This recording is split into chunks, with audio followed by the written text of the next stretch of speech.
Yeah, hi, this is Pete here, and I'm going to do a little blog here. Um, I'm at this park, and it's the entrance to this temple called Wat Sung Dak.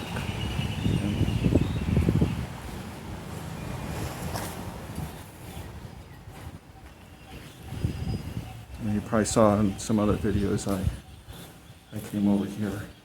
It's nice and quiet, so I really like it. Um, After I get in here, I can probably take the mask off. So anyway, I want to just talk about a couple things. I noticed that the restrictions are still going on in they call them dark red zones, which is like Bangkok, and they extended those to August 31st. And basically, it's a lot of like work at home kind of stuff. So like a lot of the main offices are all like closed. So that's another big inconvenience for people traveling over here. Probably a lot of flights are still going to be canceled as well. That's something to keep in mind.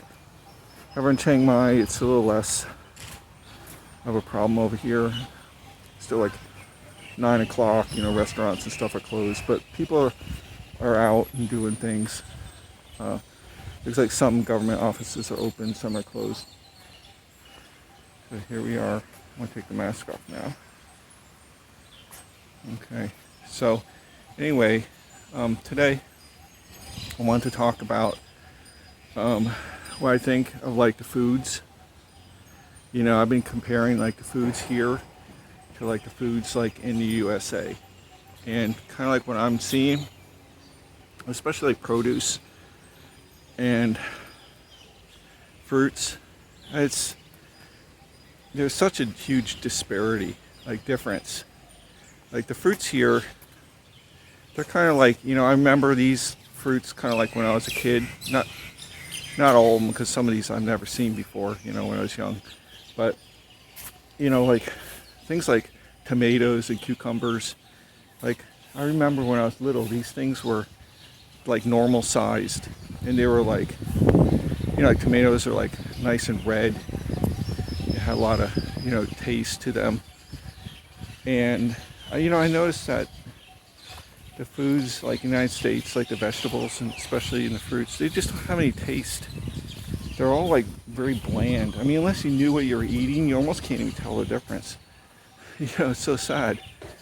But it's like you're eating a lot of like cellulose. And these are GMO'd.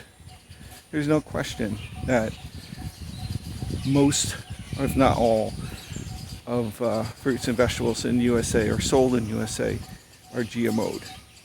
And that includes all kinds of genes from animals, insects, other, types of fruits and vegetables mixed in to increase the main objective is increase the survivability of that particular fruit or vegetable. So they get higher crop yields, larger, and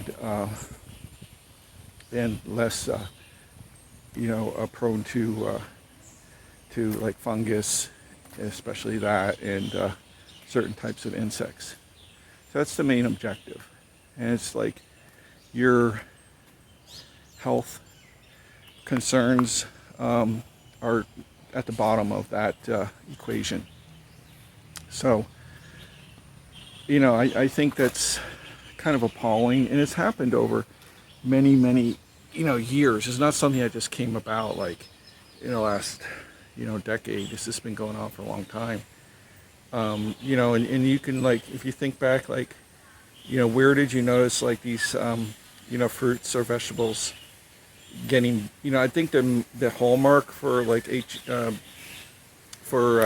noticing is like the GMOs is the size, because that's how they increase their yields, by increasing the size. Now, when they increase the size, it's not really increasing like the size of what you thought was a good quality tomato. It's increasing like the mass with like water. It's increasing like the cellulose like skin the fiber in between, where the meat, so to say. So you're really not getting like more tomato. In fact, you're probably getting less tomato, even though it's increased double in the size, and the taste has gone down significantly. So it's not, like when you come like over to like a country like Thailand where everything is still natural. In maybe Mexico or some other countries you have more natural. I think it comes from like individual, like family farmers and stuff. Because over like in Thailand, you get a lot of that, and that's where you're going to have the natural fruits and vegetables. When you get into industrial scale farming, wherever that is, you're going to start getting into the GMO. So they're less concerned about what your nutrient intake is, and more concerned about their bottom line profit. So this is what's going on in the United States, and unfortunately, there's no small farmers left in the United States. I grew up in an area of Pennsylvania which was dotted with all these little farms everywhere. They all had like a little bit of cows. They had a couple fields of corn or wheat. They had fruit trees and things like this, and chickens and stuff. And now those are all gone. They're all converted into like pretty little farmhouses that they sell or rent out. Barns are just like big decorations, and there's nothing being farmed down on those properties anymore. So unfortunately, we've gone to industrial scale farming in the U.S. at the consequence of quality. And like I said, when you come over here and you start eating, these fruits and stuff, and you're like, my God, what happened? Where did the fruits and vegetables in USA go? They're not. They really don't exist. I mean, it's hard to even describe how poor they are until you eat these fruits and vegetables. And like when you have jalapenos that have like quadrupled in size, over the last few decades, I mean, that tells you something. There's something wrong with that. And then they're not the same jalapeno. It's not the same. Look at like grapes. I think a great example of looking at a grape or a strawberry. They're another one. They're frankenberries. I mean, a grape has virtually no taste anymore, and a grape is probably about 4 or 5 times larger than the way they used to be. And I mean, I don't know how old you are, but just think back when you were a kid, and you probably remember some of these like berries and stuff. They were delicious, a lot of flavor. There's no flavor anymore.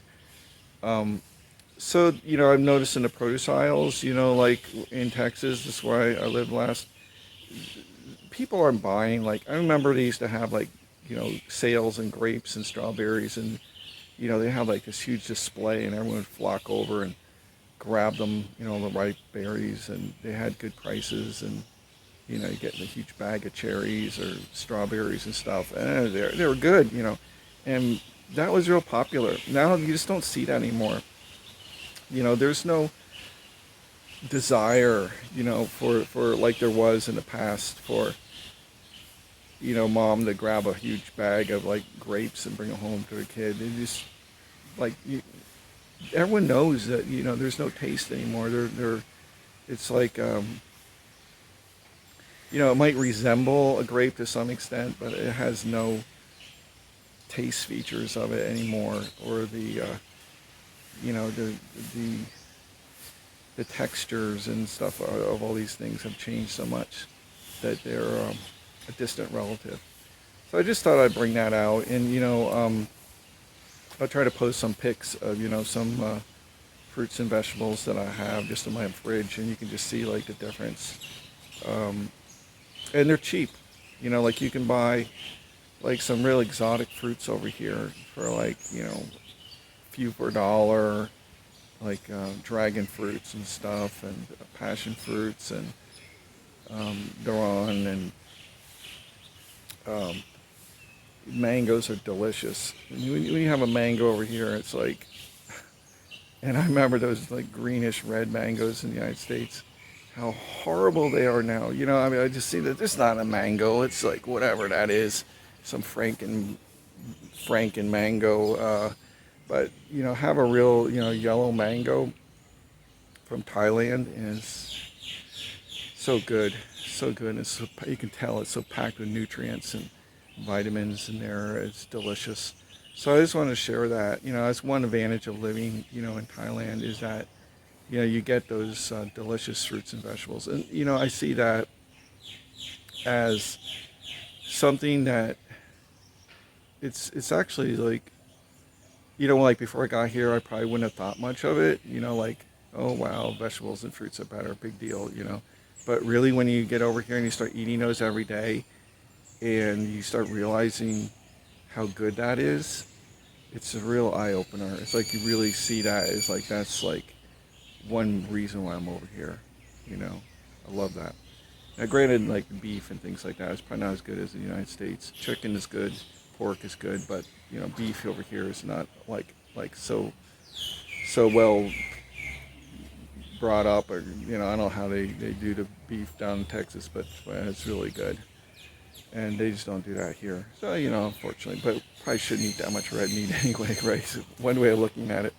Um, so anyway, I just thought I'd share that, you know, my thoughts on like the fruits and vegetables and the difference between those and what I get in the United States. So I don't know if you thought this is helpful. Please like and subscribe. Thanks for watching. Bye.